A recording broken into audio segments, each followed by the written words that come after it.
Once you've scouted your game or your games, you can go through now and you can search for different things that happened in the game. You can search for anything that you marked while you were scouting the game. So, when you're in that menu, where your game files are listed, you're going to click one game or you're going to click multiple games, however many you have there, and you're going to click the video button over on the right side. So I'm going to click video, and this is where we're going to go in and we're actually going to create the kind of searches that we want to see. So for example, let's say we want to see all the times that we marked Tom in our play or our plays. I'm going to click new, and I'm going to create now a filter that searches for all the times that Tom is there. And I'll just call this Tom Plays. On the left side, I'm going to click name, and then I'm going to click equals Tom. Now this is going to do a search for me where all the times where Tom is in that first column there called name. So if I click Tom, I add it to my search criteria, and then I click search, I'm going to get a couple plays here that match Tom. And if I want to, I can go ahead and play them. It will play one right after the other, and it's a way for you to watch those.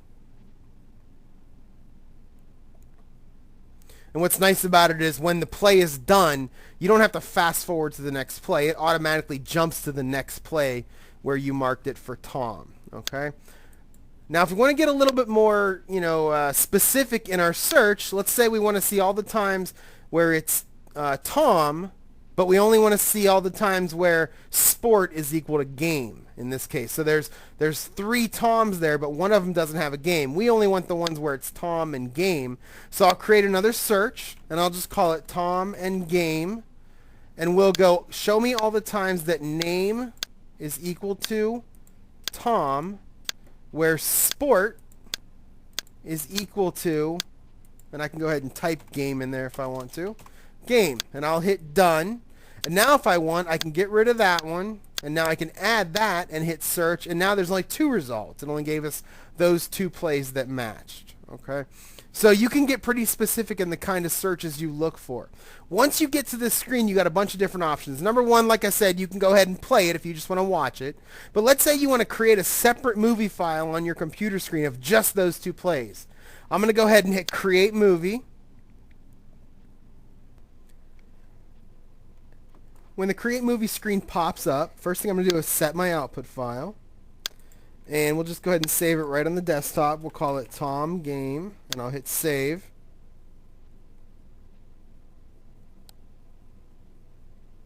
Then we'll go ahead and hit create movie. And now what it'll do is it'll take those 2 plays and it'll create a new movie file of just those 2 plays.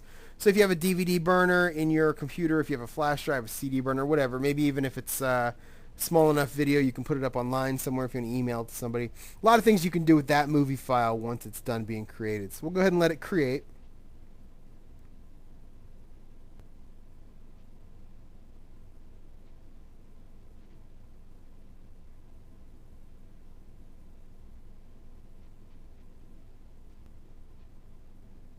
And once it's finished, we'll close our window and we'll quit out of here. And if we go back to our desktop, here's our Tom Game video, and we can play it.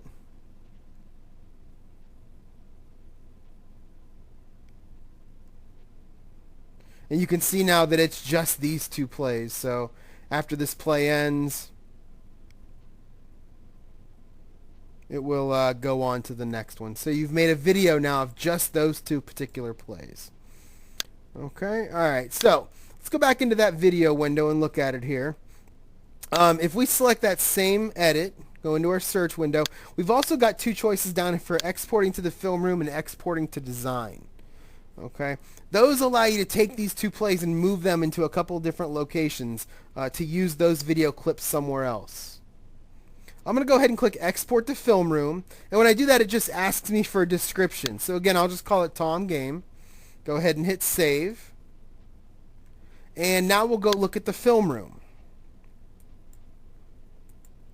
From the main menu, you've got a choice that says video presentation. When I click that and I open it up, you're going to see now that choice for Tom Game. So if I click on it and hit select,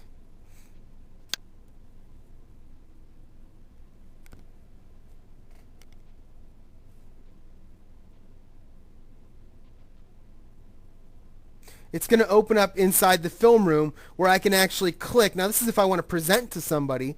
I can click.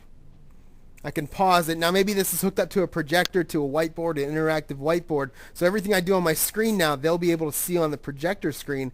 I can play through each play one at a time. I can actually fast forward. I can rewind. If I want to, I can click start drawing. And using my mouse now, I can actually draw right on the screen. Okay, so that's what the film room gets you. It's a real nice way to present to somebody.